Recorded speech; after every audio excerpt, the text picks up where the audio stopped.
All right, the United States finds itself in a place where we're attempting to support Ukraine and perform this proxy war against Vladimir Putin and Russia.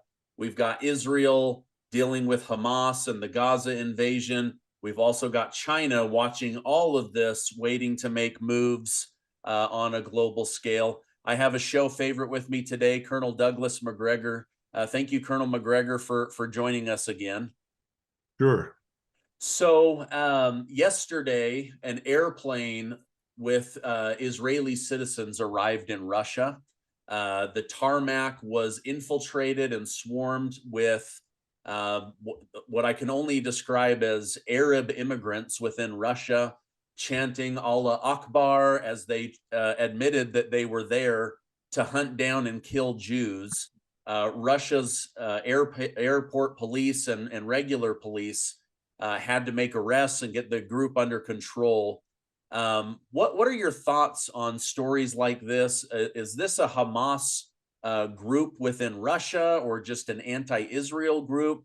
And are you worried about how many Arabs have been driven out of the Middle East into Europe that could wake up and suddenly make attacks on the very towns that they are now residing in? Well, let's start with the first part of this. The story that you just recited is false. Okay. The Russians told me, and I contacted my Russian sources, that that plane did not have any Israelis on it. In fact, the only person that got off that anybody looked at strangely was an Uzbek.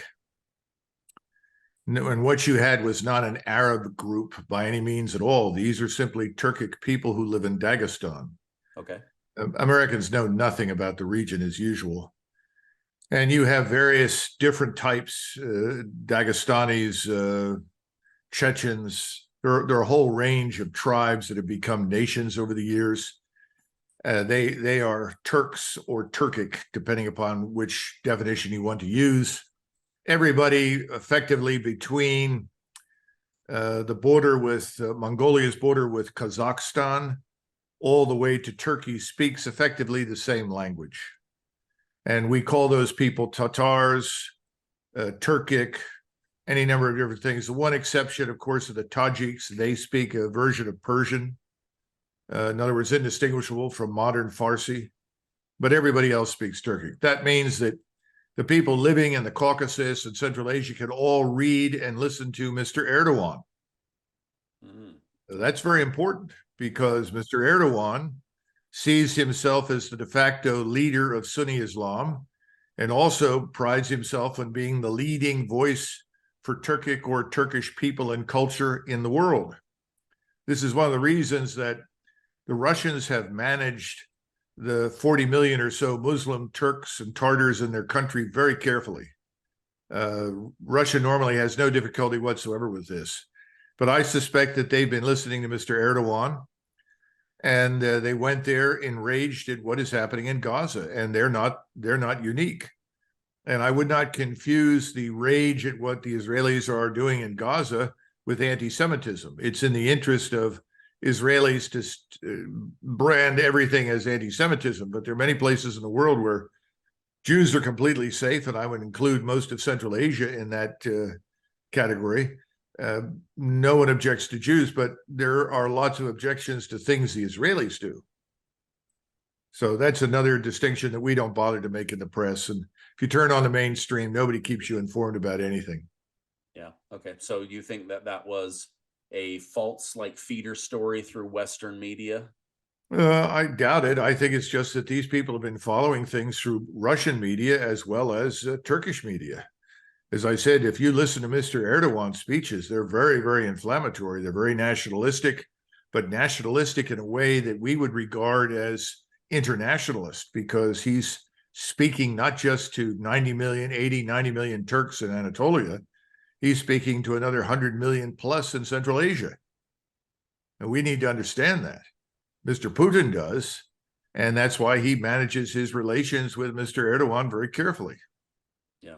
Yeah. Well, I know many felt that Erdogan had betrayed his NATO roots in order to reestablish a pipeline from Russia through Turkey, because Turkey's lira was collapsing due to inflation. I think it had lost 80% of its value.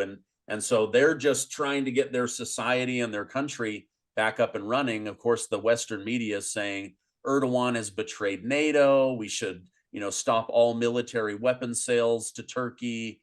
But he's playing two different worlds, it seems. NATO is a paper alliance. Let's not impute too much significance to it. It has too many members. It's totally ineffective and dysfunctional. The reason that Turkey was in NATO was because Greece was in NATO. And this was our effort after the Second World War to stop the outbreak of future wars in the Eastern Mediterranean. So we thought if we brought the Greeks and the Turks in, that would make it difficult for them to do that. The other reason was the Turks were always anti-communist. Kemal Atatürk was very anti-communist. And he was actually very pro-German and pro-Italian. In other words, we would say pro-fascist or pro-Nazi, but he was always an anti-communist. And so we had good relations with the Turks. If Hitler had managed his own defunct grand strategy a little bit better, he might have had the Turks for allies in the Second World War. And even now, the Turks and the Germans, although they have their disagreements on issues, tend to like each other a great deal. That's not necessarily the case with the Russians. And so Mr. Erdogan and Mr. Putin have struggled as well, because ultimately Turkey is not European. It's external to Europe. It is a Muslim state. It is a Turkish Muslim state. It is a Sunni Muslim state. Those are its roots. It has no roots in Europe or NATO. That's absurd. So if anything, we are seeing much of the world return to normalcy. Who are the two major powers in the Middle East over the last 5,000 years? Persia, and certainly then after Persia, I would say Turkey for the last 1,000. And the Turks have been a dominant force. They came out of Central Asia. They survived the Mongolian invasions. In other words, these are very powerful figures, powerful people, powerful culture. And they are Muslims. They're not all radical Muslims by any stretch of the imagination. In fact, Turkish Islam was on the whole fairly moderate compared with the Arabs. But we're dealing with a different set of circumstances because what's happening in Gaza is enraging the entire Muslim world. This is not just another war in the Middle East between Israel, Egypt, Syria, or southern Lebanon. This is a very different animal. This is a civilizational confrontation now. And that is due largely to Mr. Netanyahu and his government that has tried to transform this into a much larger fight. Okay. Yeah, I want to hit that topic here in a minute. Another story that I wanted to get your thoughts on that I'm having a hard time reading between the lines is they're saying that Putin's health is going downhill quickly. This might be the reason that Russia needs to end the war. Close allies, anonymous allies within the Kremlin say his health is falling apart. He realizes he's been beaten and he's humiliated. Is this Western media propaganda, or are you hearing anything about Putin's health actually deteriorating? No. I have a great deal of difficulty with this. Mr. Putin, I think, is 69. He looks awfully good for 69. Seems to be very healthy and dynamic. Now, is there something else going on that we don't know about? Perhaps there is, but we've been treated to these rumors of Putin's imminent demise now for about the last 3 or 4 years. So I suspect there's lots of wishful thinking in the West, which is misguided, by the way, because Putin is probably the single most well-informed person inside Russia about the West. He understands the West. He understands us. This is a man who's exercised extraordinary restraint. Just the other day, somebody said, well, you keep talking about the powerful Russian forces. If that's the case, why haven't they, run up to the river, cross the river, and march to Poland? I said, because that's not what Putin wants. Putin would like to end this war. He's sitting on territory right now that is historically Russian, with Russian-speaking populations. He's going to move and take Kharkov. He will take Odessa. Those things will occur in time. But he doesn't want a war with the West or with NATO or with anybody. He just wants to get those territories under his control, get the Russians in them inside Russia, and then prevent any further oppression of the Russian population or the Tartars or anybody else inside Ukraine. That's it. He would like to see Ukraine as a neutral state. He's certainly not going to sit there and put up one more time with what we did over the last 10 years or so in Ukraine. He's not going to allow Ukraine to become this fortress for American imperial influence and NATO influence. That's not what he wants. He doesn't want Russia living under threat, just as JFK didn't want us living under the threat of nuclear missile attack from Cuba. I mean, that's about it. So I think anybody that imputes anything else to the man is just lying. There's no appetite for war anywhere else. He wants to do business with everybody. So I think I would just be very cautious about those kinds of rumors. Okay. You know, and once you reach a certain age, once you hit 70, I would argue that after 70, every day's a gift. Yeah. I mean, you never know what's going to happen. But for a man who's been dying now for several years, he looks pretty good. Yeah, we've had to deal with Mad Vlad. He's going crazy. We've heard Parkinson's. We've heard cancer. We've heard shaky hands, and he seems to just continue to move forward. But that was in the media today, and I try to not completely dismiss everything, but I try to take it with a grain of salt, and that's why I like to have guests like you come on. Alexander Lukashenko from Belarus is calling for this war to come to an end. He said this is going to be a long, drawn-out stalemate that will only result in more people dying. Do you think that there's any truth to what he's encouraging? Or, of course, the media is saying Lukashenko has finally flipped on Putin, but you and I both know that's not true. No, Lukashenko is expressing a view that's widely held, I think, everywhere in Eastern Europe, but especially Russia and Belarus. First of all, he's only got 8 million people in his country. Belarus is remarkably small. But Lukashenko knows that the Ukrainians are dying by the bushel.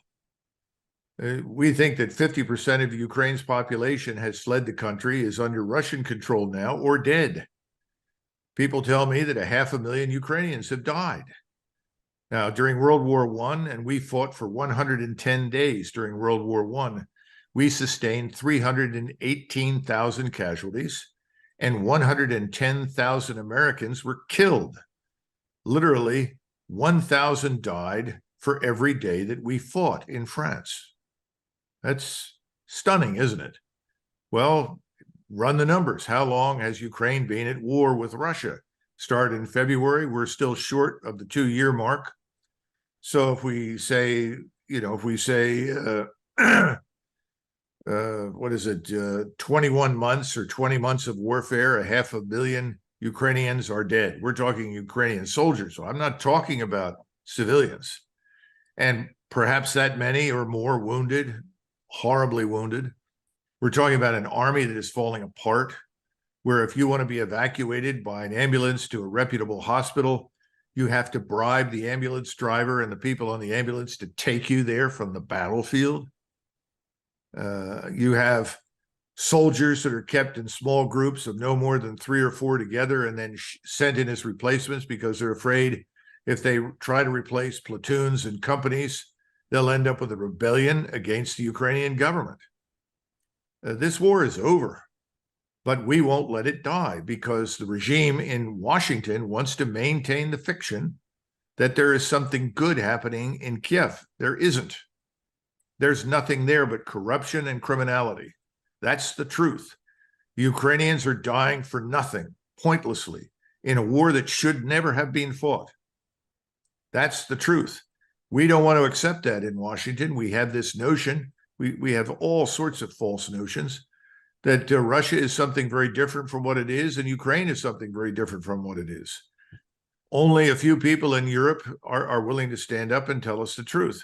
But I think that too is changing. If you look at recent elections in Slovakia I think there's a turn also in Poland that's begun, that's going to become more and more powerful. I think you're going to see in Germany a hard swing to the right, along with most of Scandinavia. Everyone is sick of this left of center suicidal leadership. And I hope at some point that Americans will wake up and figure out that's what we're dealing with too. So I would right now pay very little attention to anything that comes through the Western media. You're not going to get the truth that way, at least not until governments in Europe change and not until the one here changes. Yeah. Okay. Secretary of Treasury Janet Yellen says that the United States is prepared and able to fund two wars at the same time.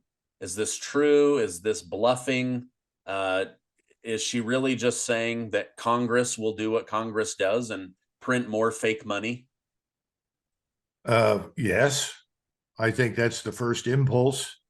But if you look at the U.S. Treasuries, the last Treasury market gathering where we tried to sell bonds failed miserably. Nobody wants to buy our bonds. Now, the Fed for a very long time has walked in and bought up bonds, but they can't really do that much longer, and they know that. You've also flooded the market with cash.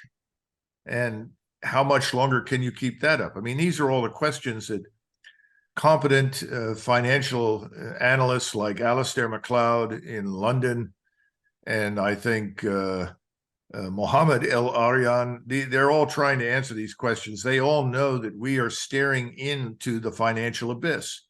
So the notion that we could continue to finance two total wars, which is really what it boils down to, is absurd. It's nonsensical. But I think that this government has chosen implosion and destruction over embracing the truth and becoming rational. Any rational man would say, wait a minute, we can't do this. A rational man would pick up the phone and say, look, Bibi, you can't do what you're doing. We can't afford it. We're not going to support it. The same thing is true in Kiev. Make peace or get out. It's over. We can't afford it. That's where we're headed. Nobody wants to do that. Yeah. Okay. Speaking of Israel and Netanyahu, the IDF in Israel announced that their ground invasion will be much slower than was originally proposed. I don't know if emotions are starting to cool or if they're just realizing Hamas is dug in deeper than they expected. Is going slow the right move? Because it seems like the world was pretty much gearing up to be against Israel, even though Israel was attacked, because they see Palestine as this small, landlocked country with no ability to defend itself, and it's 50% of its population are children. Bear with me. In 1227, an English army was sent to Scotland by Edward I. The army met a Scottish force in the vicinity of a place called Stirling Bridge. Ultimately, the English army was destroyed, was defeated. It wasn't simply defeated. The Scots then proceeded to murder everybody in the organization. Very few people managed to get back to the border with England and escape with their lives. The hero of Scottish history, Sir William Wallace, got a hold of the commanders, the two leading knights who commanded the army, skinned them alive, killed them, but then skinned them alive before he did it, and then had belts that he wore for the rest of his life made from their hides. Now, why? Because Scotland and Scots had been subjected in the previous 100 years to horrific treatment by invading English forces. So they exploded with rage and anger, and the violence was outrageous, unbelievable. Today, we look at that and we're just shocked. How could you make a man your national hero that skins people alive and makes belts out of their hide? Well, let's fast forward to Israel. There is so much blood in the sand in that part of the world involving the Palestinian Arabs and Arabs in general, Muslims, and the Jews who live in Israel, that we can't begin to line it up and explain it. What you witnessed on the 7th of October was horrific, barbarous, and savage. And if I were an Israeli, I would react exactly as they have. But it shouldn't come as a surprise, because the people living in Gaza have been living in what some people term the largest open-air concentration camp in the world.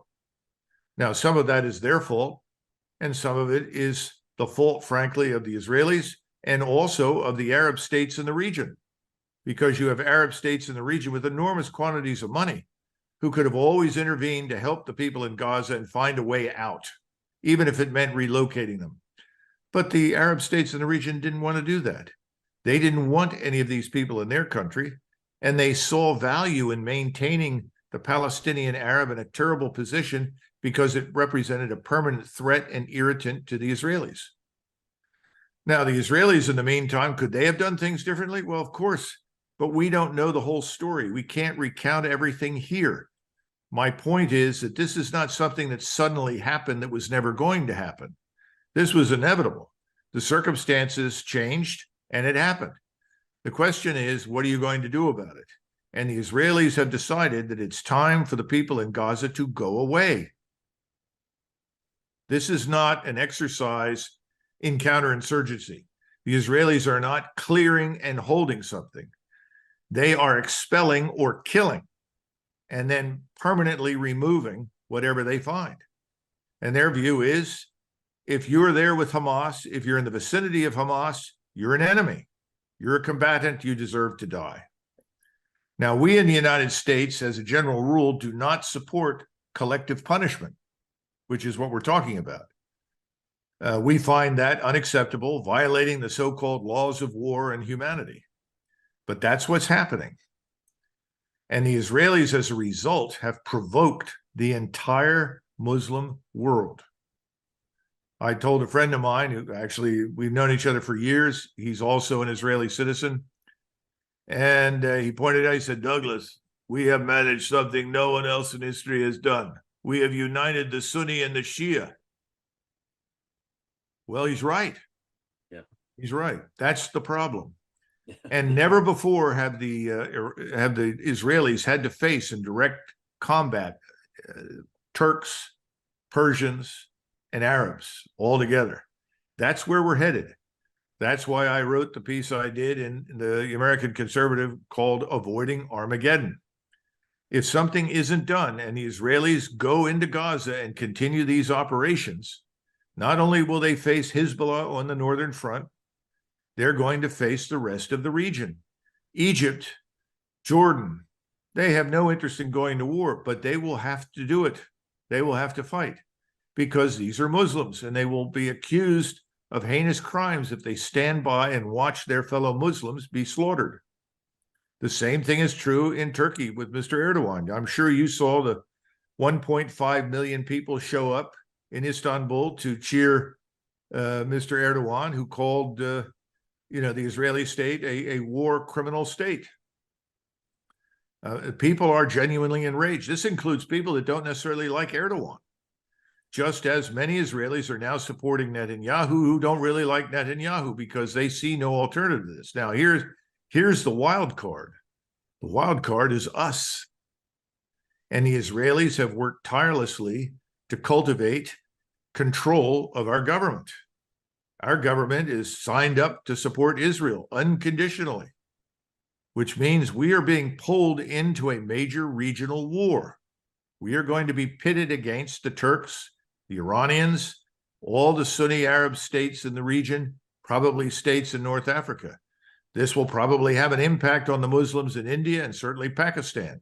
I would be surprised if it didn't also have an impact on us in Malaysia and Indonesia. And what I continue to ask people is, what makes you think Israel will survive this? That's my concern. I support Israel. I've always supported its right to exist. I think Israel should exist. I don't want to see it destroyed. But they are in a position right now where they have created an alliance against them that, even with our help and assistance, may not work. In other words, they may not survive. They may not prevail. I think that would be a tragedy. So it's why I have said repeatedly, we have to save Israel from itself. We understand the anger and the emotion, but we have no leadership and we have no strategy. If someone were more rational in Washington, they would look at this and say, we've got to put the brakes on or Israel will be lost. And what we don't understand is that in 1973, which is the last major conflict the Israelis fought with Egypt and Syria, that part of the world was very different. Today, these countries contain millions, hundreds of millions of people who are much better educated than they were in 1973, who have better technology, particularly technology involving media, information exchange, unmanned systems, robotics. I go down an endless list. If you look at Iran, it has a brilliant air and space program, fine engineers that have done marvelous things with very little to build some of the best theater ballistic missiles in the world. I haven't even mentioned the unmanned systems in the form of the various drones. The Turks are similar, only the Turks have a long martial history. They're the most militant state in the region, one of the most militant populations in the world. Anyone who has dealt with the Turks knows this. Fighting the Turks is a fight to the finish. If they become involved, and I think they will, if this continues, I don't see how the Israelis survive it. And I know they have nuclear weapons, but people forget the Pakistanis have made it very clear that the Turks will be given nuclear warheads if they need it, primarily for the purpose of deterring Israel. Now, if that happens and the Israelis decide to use a nuclear weapon, we can only begin to imagine the consequences. And I would prefer that they didn't, but they have it, and they've always reserved the right to use it if they see fit. Where does this leave us? You know, on the one hand, we want to support Israel, but do you help a man that you love and care for commit suicide? I wouldn't. Yeah. I wouldn't allow a good friend to commit suicide. And if I were in power, I would not allow Netanyahu to lead this country on the path to suicide. And that's where I think they're headed. And it would be a tragedy for the world if that were to happen. Yeah. This is this has been my concern. I've been texting with Larry Johnson, saying, you know, on October 7th, I was horrified. By the 8th, 9th, and 10th, I was worried Israel was going to wake up a whole bunch of past enemies that will join forces and collapse, almost like pushing a boulder up a hill and then it rolls back on you and crushes you.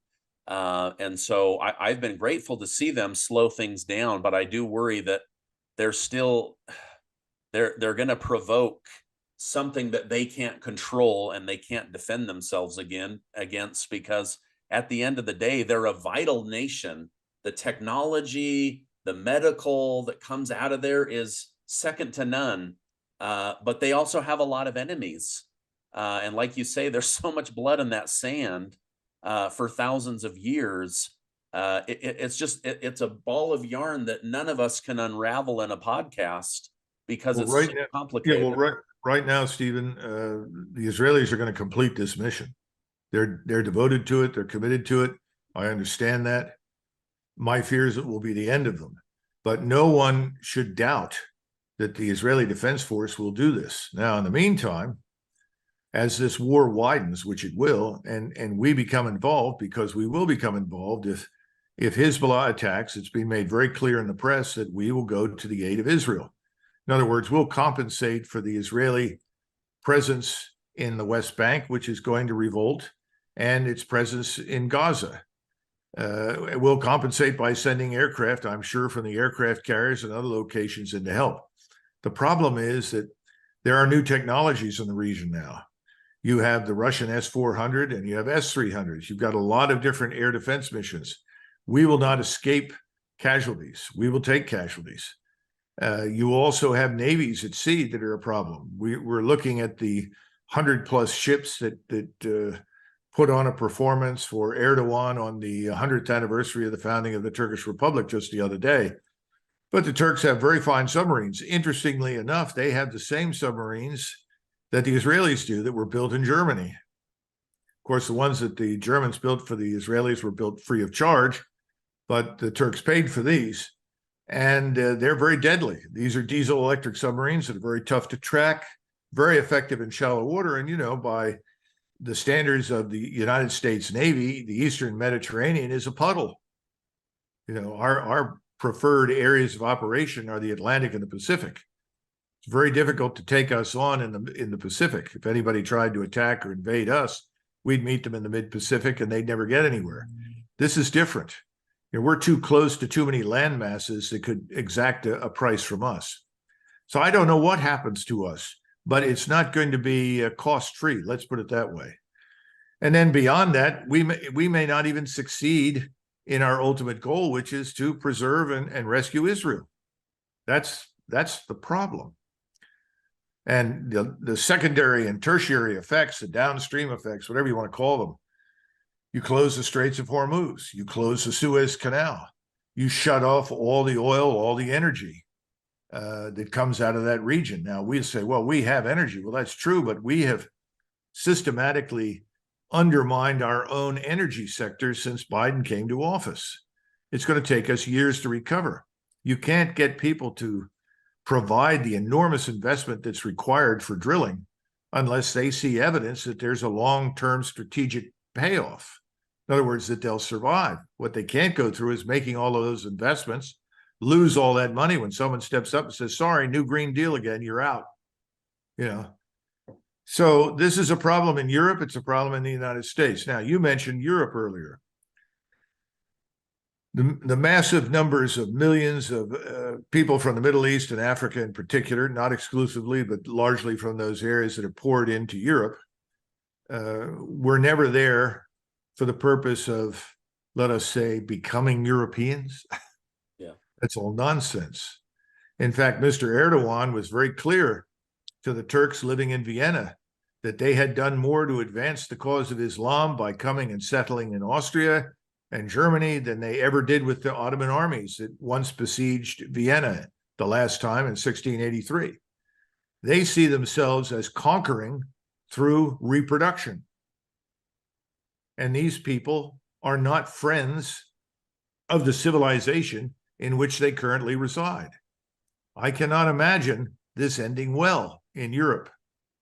Either Europe defends itself and attacks this alien entity in its environment, or Europe ceases to exist. So for Europe, the existential threat is not external, it's inside. It's not Russia, never has been. It certainly isn't China. The existential threat to Western civilization on the European continent is living in Germany, living in France, living in Italy, living in Great Britain. So we'll see what they do. But if they're going to survive, they're not going to be able to tolerate it for very long. Now, of course, there are people that are saying, well, this is the spread of anti-Semitism. You look at these people in Chicago or somewhere else. But again, you've got to be careful. There isn't very much antipathy for Jews. There is antipathy for Israel because of what it's doing. And I don't think that's well understood. It's this whole policy of collective punishment that people are having difficulty supporting. Yeah. Ugh, what a mess. Final question. Do you see this issue in the Middle East and Israel being more dangerous to global peace and stability than the Russia-Ukraine situation? Oh, yes, because you have a rational actor in Moscow. There is no rational actor in Washington. That's the problem. The rational actor is sitting in Moscow. He says, look, I don't want to kill Ukrainians. He never did. This is what people don't understand. The Russians look upon the Ukrainians as Orthodox Christian Slavs. Why should they kill Orthodox Christian Slavs? They felt they were left with no alternative. Ukrainians, as a people, don't understand the extent to which they've been manipulated into this war. And Ukrainians are very fine people. They're nationalistic, they're committed, but they're also living in the past. They're mistaking Russia for the Soviet Union. It's not. They're mistaking Russia for communism. It's not. And that has helped fuel this horrible, pointless, destructive war. We've got to stop it. And I think the European governments that are going to come to power when they throw the current ones out will eventually do that. They'll contribute to an end to this. But here, as long as this regime in Washington is still in power, nothing will change. And we will be hounded into war in the Middle East for something that just doesn't make any sense, that ultimately will, I think, destroy Israel. So I don't see any sober analysis. And again, a lot of this is our ignorance and arrogance. Oh, you know, the Arabs, they can't do anything right. Who are they? Oh, the Turks, who are they? You know, the Iranians, who are they? I mean, we dismiss everyone who is different from ourselves. You know, we did that before the Second World War. We dismissed the Japanese out of hand. Even before we landed in Normandy, if you read the assessments that were written about the German army, they were fanciful. Oh, the Germans can't think. They have no initiative. Who the hell came up with this? You know, it was an army without any tactical air support that practically fought us to a standstill. You know, it took us months to overcome them. So it's ridiculous. You know, we are arrogant and we are ignorant, and we lack respect for other people's cultures and ways of life, because we continue to insist, if you're not like us, in other words, you don't adopt what we think is appropriate for you in terms of whatever we think democracy is, that word that is just abused all the time, then you're the enemy and you deserve the worst, which is ridiculous, absurd, never made any sense. And it doesn't make any sense today. But how do you persuade Americans to abandon this extreme arrogance that has been inculcated in us, particularly, I would argue, over the last 30 years? It's always been a problem, but it's gotten really out of hand now. I frankly don't believe that the average American, if he were asked on a ballot, do you support becoming a co-belligerent in a regional war in the Middle East, would say yes. I don't think so. Yeah. You know, there are limits. You know, Washington said no nation can be expected to move beyond the limits of its own interests. He was correct. We have been operating well beyond the limits of our interests, I would say, for the last 30 years, probably longer. Yeah. Wow. Lots going on. Thank you, Colonel Macgregor, for coming on and giving us your analysis and your feedback. Let's hope and pray that things don't get out of hand. But as you say, that there's no real good analysis out there that doesn't look more dangerous than what you and I have been covering the last year. Well, I think everyone at the moment is driven exclusively by emotion. So there isn't a great deal of thinking. If anyone's thinking at all right now, unfortunately, I think it's in the opposite camp, in the region. They're thinking carefully about what steps they want to take and how they'll do it. We really haven't done that. Wow. Well, thank you very much. I know you need to run. I appreciate your time. Have a great rest of your day. Thank you very much. Bye-bye.